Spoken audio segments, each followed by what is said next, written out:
Hello, welcome to Chandwell. This is my November 2020 update. If you watched my last video, you'll know that I spent most of November working on this Iron Bridge works. And since then, I've started to embed it into the landscape a little bit by making a start on this riverside scene. This includes dirty graffitied walls, muddy, overgrown riverbanks, and an old, overgrown, cobbled towpath. I've included steps from the road down the side of Iron Bridge Works and onto the towpath, and I think it's starting to look really good. So in this video I'm going to show you how I did that and start talking about the next plans, the plans for the plot of land opposite the building and for the river itself. So let's take a look.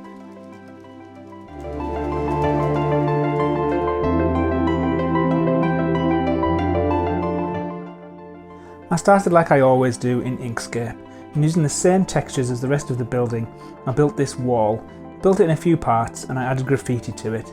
I've done a video before about how I use Inkscape to produce graffiti. In this case we've got Jeff, who's written Hercules all down the wall, and we've got somebody unknown only as R, who seems to have written Stanley on the wall. Stanley appears quite a few times on Chandwell here and there, so he's obviously a prolific local artist. Anyway, once I'd got the walls in place and whilst the glue was drying, I also made this very simple staircase. It's quite small and fiddly. I measured it so it fits in the gap that's between the road and the front of the building, and once it's in place it will make it look like there's steps going down the side of the building. Made the footpath just with a simple bit of card, and the end bit of card I painted the same colour as the rest of the stone and the bridge, just to make it look like the first step. So once I'd done that, it was on to gluing the staircase into the right place, and then we can continue with the rest of the scene from here.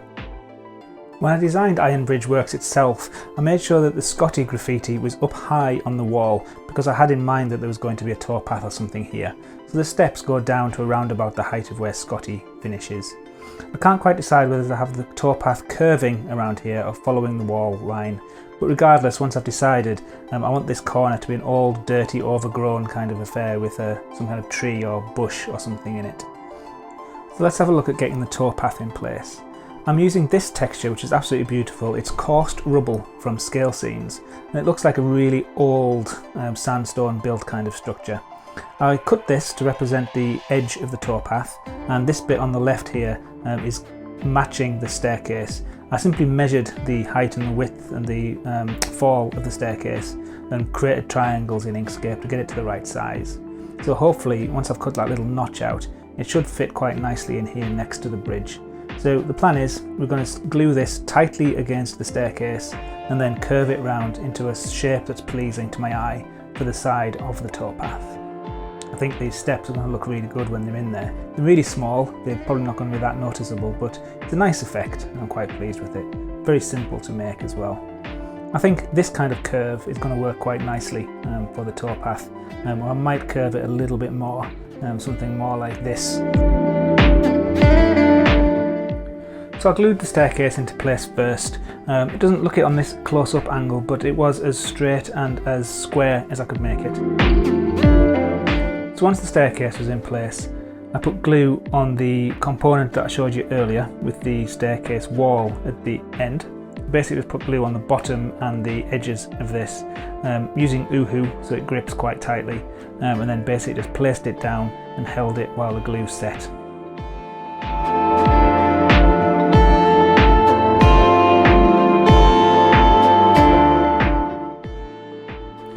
I used trial and error really to get the curve and the position how I wanted it, and it's come out really good, I think. I particularly like how this set of steps works. It's very much inspired by a set that I used to go down a lot in Shipley in West Yorkshire, just down onto the River Aire, and I think it's worked out really well. I cut some 8mm high strips from 2mm thick grey board and just filled in all of the gaps. That will give me some kind of surface. Then, using some Weetabix packet, I created a template to use as the surface of the towpath. Took a bit of trial and error and a bit of fettling, but I got there in the end, and these two pieces go like this. I'm glad that I've managed to get the graffiti to the right height, so that all works quite nicely. I think this is going to look good once it's finished, and I definitely think I'm on the right lines here.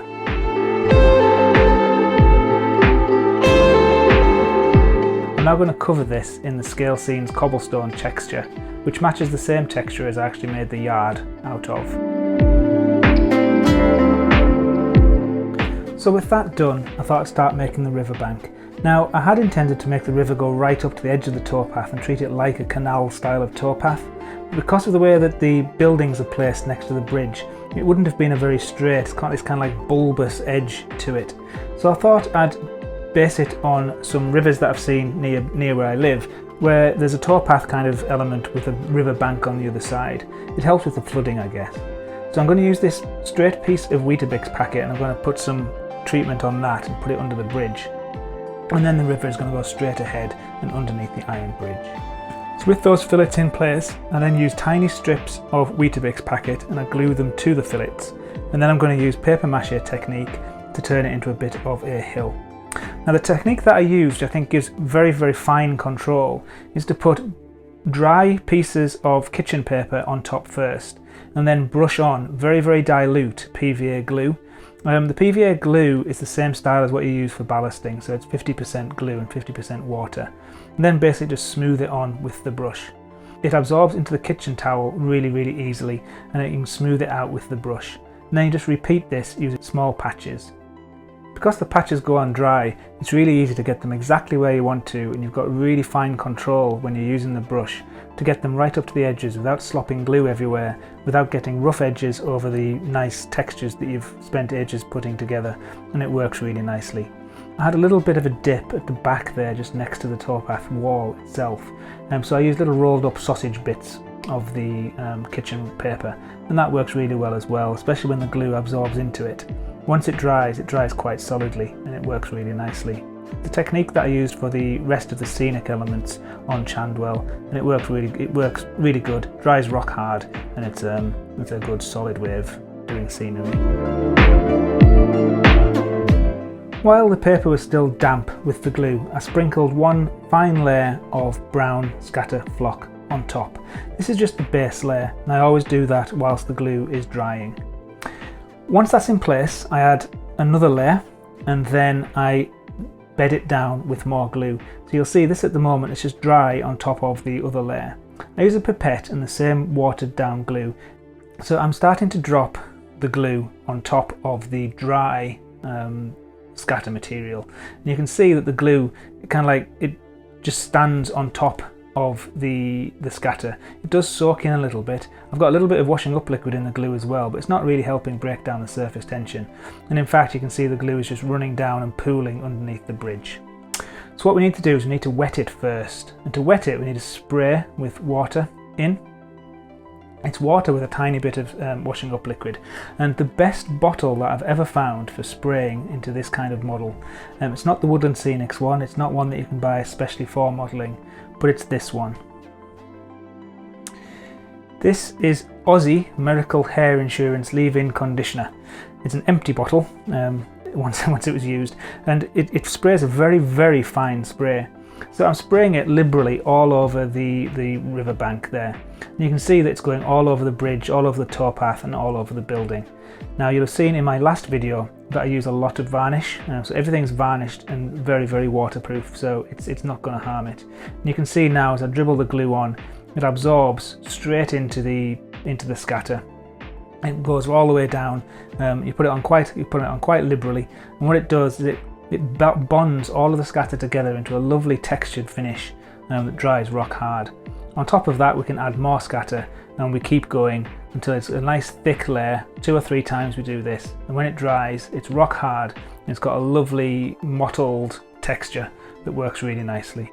There are some bubbles, but generally dropping the dry scatter on top bursts those and they go away.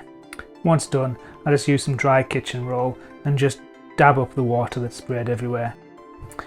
And I don't think that looks too bad. In fact, fast forward a little bit and add some trees and bushes and some ground cover, and it's looking okay.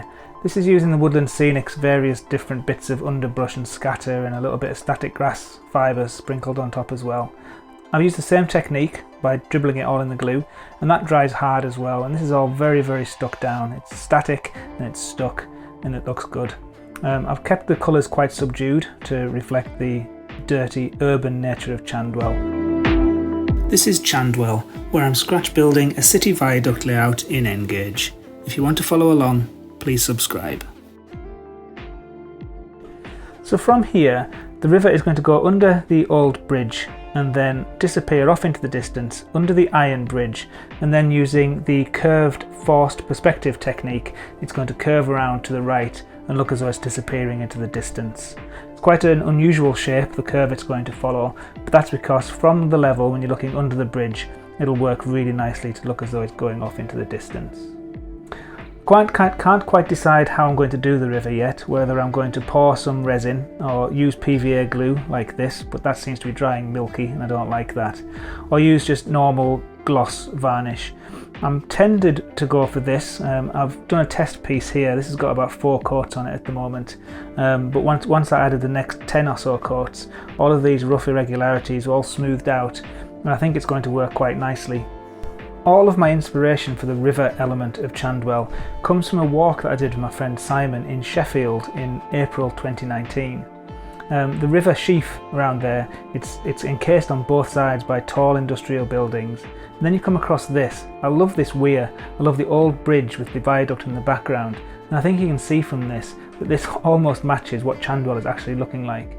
Took a lot of inspiration from this photo, and to that end I'm thinking I'm going to have a wall on both sides, and then with a weir as well. Now I had this in mind when I put this graffiti under here. You don't see this graffiti very often, but it's there. It's quite high up on the walls. My feeling was that the river here would be a little bit higher than the river at the front of the layout. So there's going to be a towpath on this side, which is the same as the bridge that I built it on in Dewsbury.